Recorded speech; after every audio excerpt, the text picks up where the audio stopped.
My name's as Arthur, 38, and I'm living what I thought was a pretty decent, quiet life.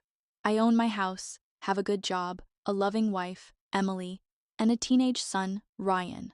Life wasn't perfect, but it was ours. Then Lucas, my older brother, entered the picture. Lucas was always the golden boy, charismatic, confident, always with a new, big idea. He had that swagger, that way of making everyone feel like he was destined for greatness. Even when we were kids, he just radiated something. I was always the quieter one, the dependable one, the one who played it safe. We were close, but there was always a subtle undercurrent of, well, I guess it was envy on my part, and maybe a little bit of condescension on his. Anyway, about a year ago, Lucas calls me. His voice sounds off, subdued, not the booming, self-assured Lucas I'd grown up with. Arthur, he says, I need to ask you something, and I don't know how to say this. Turns out, Lucas was in deep trouble. His business, some tech startup that I never really understood, had gone belly up. He was drowning in debt, and to top it all off, they'd lost their house to foreclosure. I could hear the desperation in his voice, the kind of desperation I'd never associated with Lucas. He and his wife, Beatrice, were basically homeless. I know this is a huge ask, he continues, but would it be possible for Beatrice and me to stay with you for a while? Just until I get back on my feet. I promise, it won't be long. Beatrice was quiet on the other end of the line. I'd always found her a bit calculating, beautiful, yes, but with a coldness that I never quite trusted.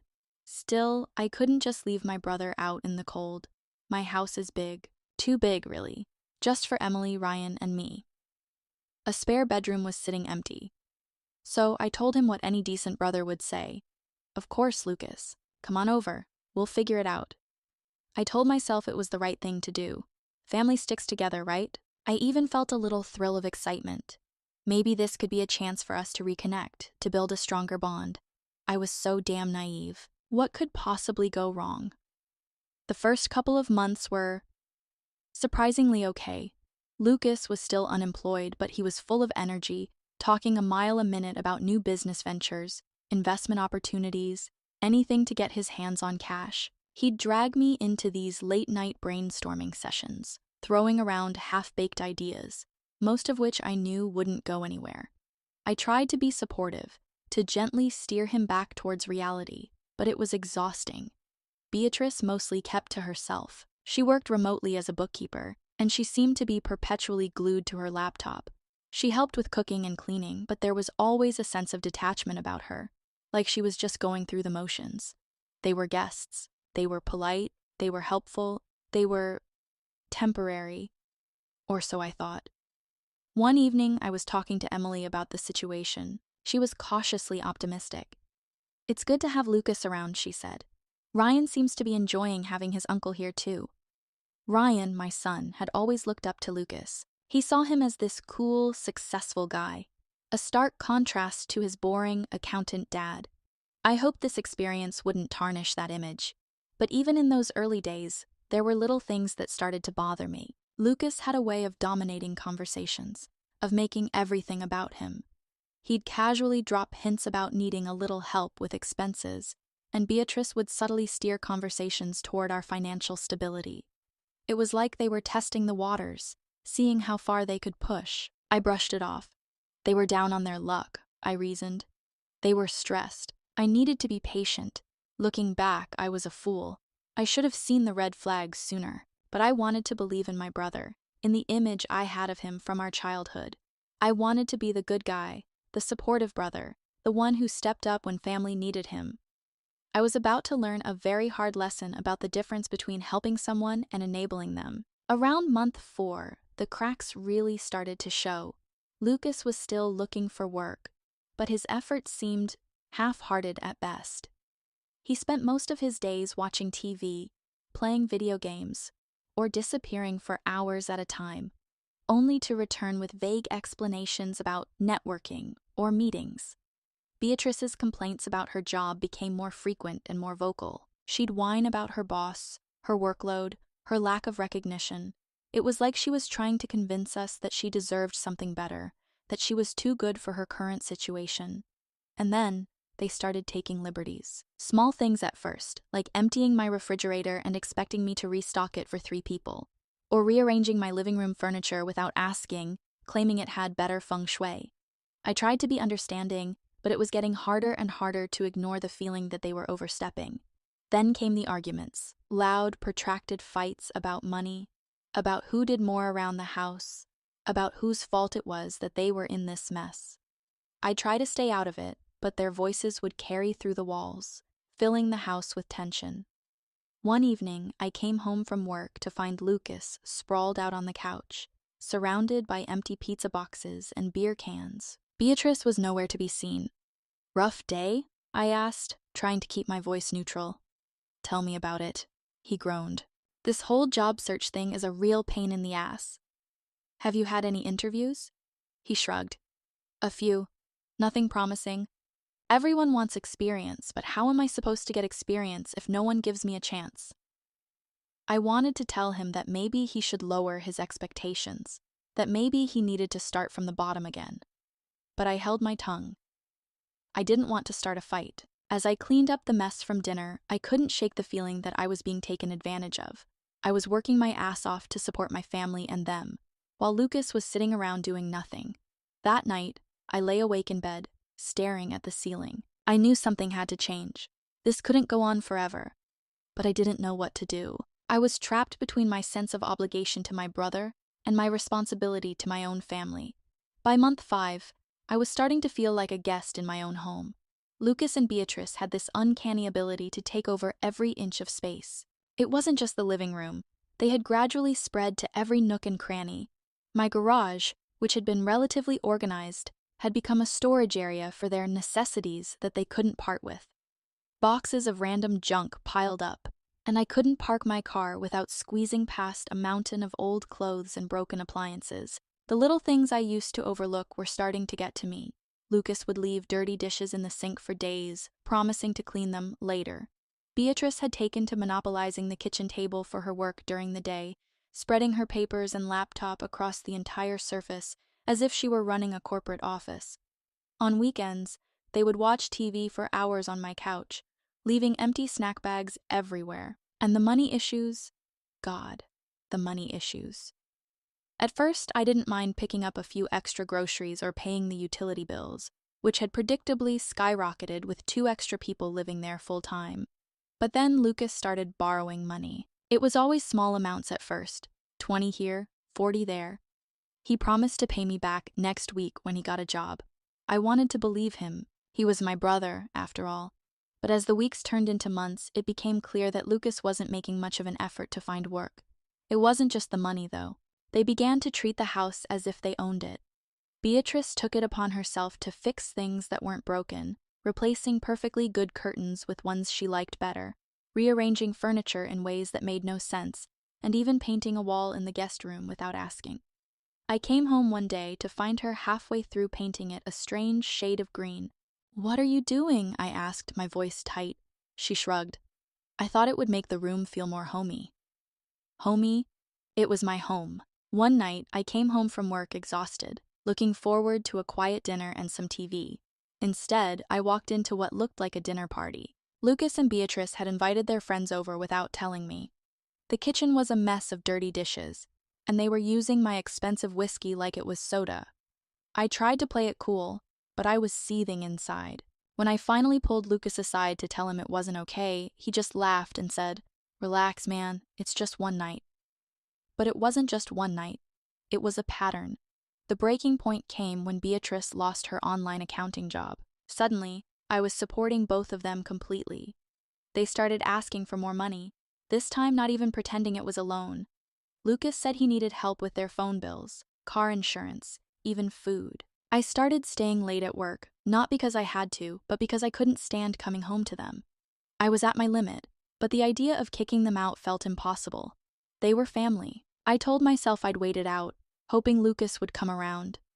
But deep down, I knew that wasn't going to happen. Little did I know that their entitlement would soon reach a new level, and that when I finally drew the line, it would tear the family apart.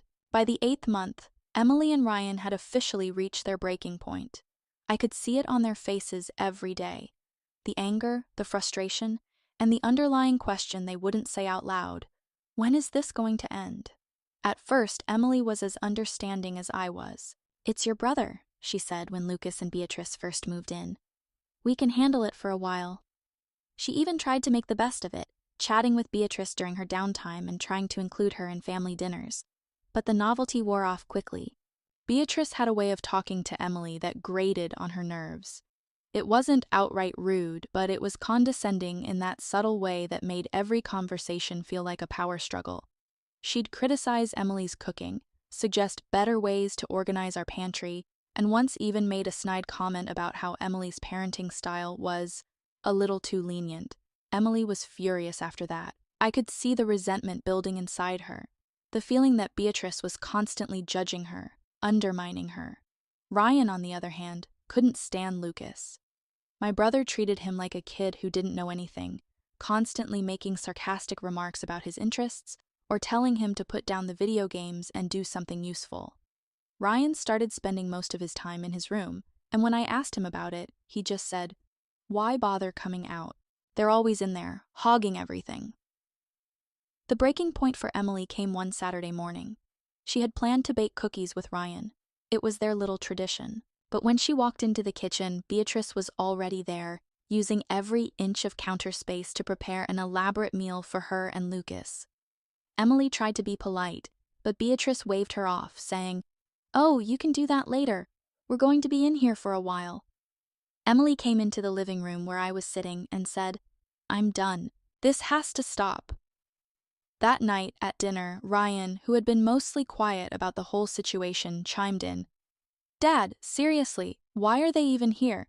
It's been almost a year. They're taking over everything. It doesn't even feel like our house anymore." I tried to diffuse the situation by saying something like, "It's only temporary, guys. Lucas is trying to figure things out."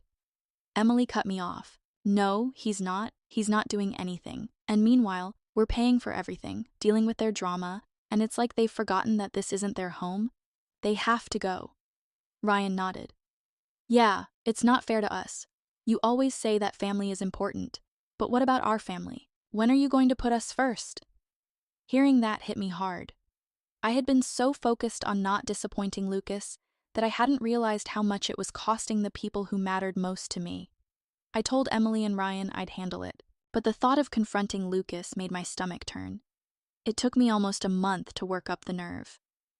By then, things had gotten worse. Lucas had started asking for cash outright. No promises to pay it back, no excuses. Just, "Hey, can you spot me a couple hundred?" Beatrice wasn't much better, acting like I owed them a comfortable lifestyle just because I had one. I decided to give them until Lucas's birthday to get their act together, or pack their bags. Little did I know that the fallout would be even worse than I imagined. Lucas's 42nd birthday fell on a Friday. Emily and Ryan weren't exactly in the mood to celebrate, but I decided to keep it low-key, a small dinner at home, just the 5 of us. It felt like the right time to address the elephant in the room. We ate. Lucas spent most of it talking about some new, groundbreaking business opportunity he was considering. Beatrice chimed in, saying they just needed a little more time and support to make it happen. Emily barely touched her food. Ryan didn't say a word, and I sat there stewing. After dinner, I asked Lucas to join me in the living room. Beatrice tried to come with him, but I told her it was just between us. I could tell by the look on her face that she didn't like it. Once we were alone, I didn't sugarcoat it. "Lucas, this isn't working anymore. You and Beatrice have to move out." He blinked at me, stunned. "What are you talking about? We're family. You can't just kick us out." "I've been more than patient," I said, my voice firm. "It's been a year. You haven't found a job, and Beatrice isn't working. You're not even trying to help yourselves. I can't carry both of you anymore." Lucas scoffed, leaning back on the couch as if I was the one being unreasonable. "So, what? You're just going to kick us out on my birthday? Real classy." "I've put up with a lot," I said, my voice rising. "The money, the fights, the way you've disrespected my home. It's not fair to Emily or Ryan. They've had enough. I've had enough." His face turned red, and he began to fire back. "You don't get it, do you? I'm struggling. and you act like it's no big deal. What kind of brother are you?" "I'm the kind of brother who let you live here rent-free for a year," I shot back. "The kind who gave you every opportunity to turn things around, and you didn't. This isn't about me being cold or selfish. It's about you not taking responsibility." Before Lucas could respond, Beatrice stormed in, clearly having overheard the conversation. "Wow," she said, glaring at me. "Just wow, you're kicking us out after all we've been through. You're heartless." I stood my ground. "You have 2 weeks. That's more than enough time to figure something out." Lucas shook his head, mumbled something under his breath, and Beatrice stormed out of the room. I thought that was the end of it. But it wasn't. That night, Emily came up to me and asked how it had gone. When I told her they had 2 weeks, she sighed with relief. "Finally," she said. But Lucas and Beatrice weren't going to make it easy. The 2 weeks I gave Lucas and Beatrice to move out felt like the longest of my life. They didn't make it easy. Beatrice walked around the house like a martyr, slamming doors and muttering under her breath about how family should stick together. Lucas avoided me entirely, but when he did talk, it was to Emily or Ryan, trying to guilt them. "You know your dad's being a little extreme about this," I overheard him telling Ryan one night. "We're family. Don't you think family should help each other out?" Ryan didn't say much. He just nodded politely and walked away. But I could tell it was getting to him. Emily, on the other hand, didn't even pretend to be polite. She kept her distance. But when Beatrice started nitpicking her cooking again, Emily finally snapped, "Maybe you should spend less time complaining and more time packing." That shut Beatrice up, at least for the moment. The night before they left, Lucas made a big show of sitting us all down for what he called one last family dinner. He insisted on cooking, which was rare. The food was decent, but the atmosphere was tense. Lucas made a speech about how hard things had been for them, and how grateful they were for my hospitality, although the way he said it made it sound like he thought I owed it to them. Beatrice added, "I hope you never find yourself in our shoes. It's not as easy as you think." The next morning, they packed up their things, which turned out to be more than I realized, considering how much of my garage they'd taken over. They left without much fanfare. Lucas didn't even say goodbye to me, and Beatrice barely looked at Emily as they drove away.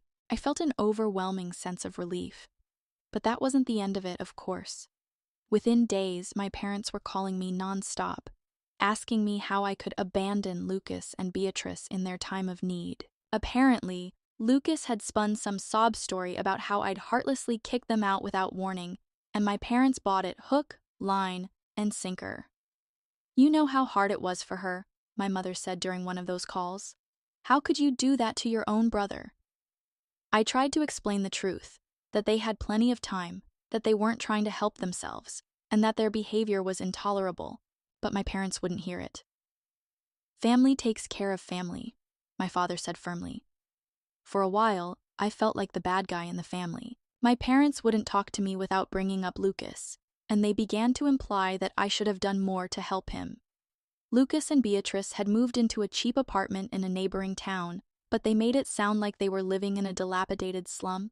I tried to move on and focus on my own family, but Lucas wasn't done dragging my name through the mud. What I didn't know was that his lies were about to catch up with him in a way that none of us saw coming. About a month after Lucas and Beatrice moved out, I thought things would calm down. They didn't. My parents were still on my case every chance they got, treating me like a heartless monster who'd turned his back on his own brother. Emily told me to let it go, but it was hard not to feel bitter about how Lucas had twisted the truth. Then, one Saturday afternoon, I received an unexpected phone call from a man named Carl. He introduced himself as a former co-worker of Lucas's from his old company. "I hope I'm not disturbing you," he said, "but I think you should know something." What Carl told me stunned me. Apparently, Lucas hadn't just been unlucky or fallen on hard times. He'd burned bridges everywhere he went. His business had failed not because of bad luck or the economy, but because he'd been skimming money off the top. He made shady deals, stiffed suppliers, and left his employees unpaid. When it all went down, he ruined a lot of people's lives. "I thought you might want to know. You're his brother," Carl said, his voice laced with bitterness. I thanked him for telling me, though at first I wasn't sure what to do with the information. I spent the rest of the day stewing over it, replaying every interaction I'd had with Lucas over the past year. Suddenly, all of his excuses and sob stories made sense, but the real bombshell came a few days later. My mom called and said someone had come to her house looking for Lucas. He said he was an investigator or something, she explained, sounding nervous. He wanted to know if they knew where Lucas was. "Do you know anything about it?" she asked. I told her I didn't, but suggested they might want to have a serious talk with Lucas. That's when I decided it was time to set the record straight. The next weekend, I drove over to my parents' house to talk to them in person. Emily and Ryan stayed home. I wanted to handle this on my own. When I got there, my mom immediately started on me about Lucas again. "You're the only one who could have helped him, but instead, you kicked him out." I took a deep breath and laid it all out. I told them everything, how Lucas and Beatrice had treated my house like their personal playground, how they'd refused to help themselves, and finally, what Carl had told me about Lucas's business dealings. At first, they didn't believe me. My dad even said, "That doesn't sound like Lucas." But then I showed them the messages I'd received from Carl detailing everything Lucas had done. Their faces turned pale. "I didn't want to do this," I said, "but you're blaming me for something that wasn't my fault. Lucas isn't some innocent victim. He used everyone around him, including me." My mother was silent for a long time, but my father finally spoke. "If this is true, then Lucas has a lot to answer for." That was the beginning of the end for Lucas and Beatrice's charade. It didn't take long for everything to fall apart.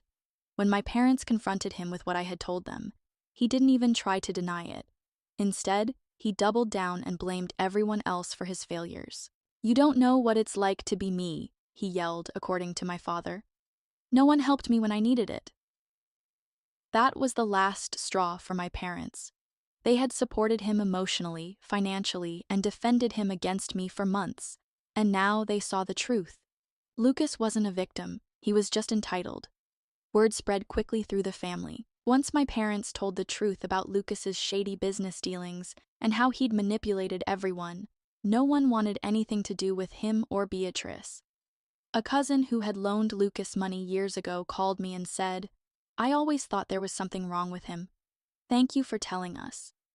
One by one, everyone distanced themselves from him. Lucas and Beatrice became pariahs. Even the friends they'd once invited to my house stopped returning their calls. They were stuck in their dingy apartment, no longer able to count on anyone's goodwill. As for me, things got better almost immediately. My parents apologized sincerely for not believing me sooner. My mother even came over with a home-cooked meal, something she hadn't done in years. "We're proud of you," she said, "for standing up for yourself and your family." Hearing that felt like a weight lifted off my chest. Emily and Ryan were thriving as well. Without the constant tension in the house, our family felt closer than ever. Ryan spent more time with us, and Emily and I even began planning a long-overdue family vacation. One night, as we sat on the back porch watching the sunset, Emily turned to me and said, "You did the right thing. It may have been hard, but you stood up for us." And she was right. For a long time, I'd felt guilty about asking Lucas and Beatrice to leave. But now I realized it was necessary. For my sanity, for my family, and even for Lucas. He needed to face the consequences of his actions, even if it meant losing everyone. The last I heard, Lucas was working odd jobs and trying to keep a low profile. Beatrice had left him, apparently fed up with the life they'd ended up living. A part of me felt sorry for him, but only a small part. As for me, I've never felt more at peace. My house is mine again, my family is happy, and I've learned an important lesson. Family is important, but so is knowing when to say, enough is enough. About 6 months after everything settled down, I was in the grocery store getting some things for dinner when I spotted Lucas. He was standing in the frozen food aisle, staring at a rack of microwave dinners. He looked different. His clothes were wrinkled, his hair was unkempt, and there was a weariness in his posture that I hadn't seen before. He saw me before I could turn around. For a moment, I thought he might walk over, but instead he just nodded, an awkward, almost apologetic gesture. I nodded back, not sure what else to do. As I walked away, I felt a strange mix of emotions: pity, sadness, and perhaps a tiny bit of satisfaction.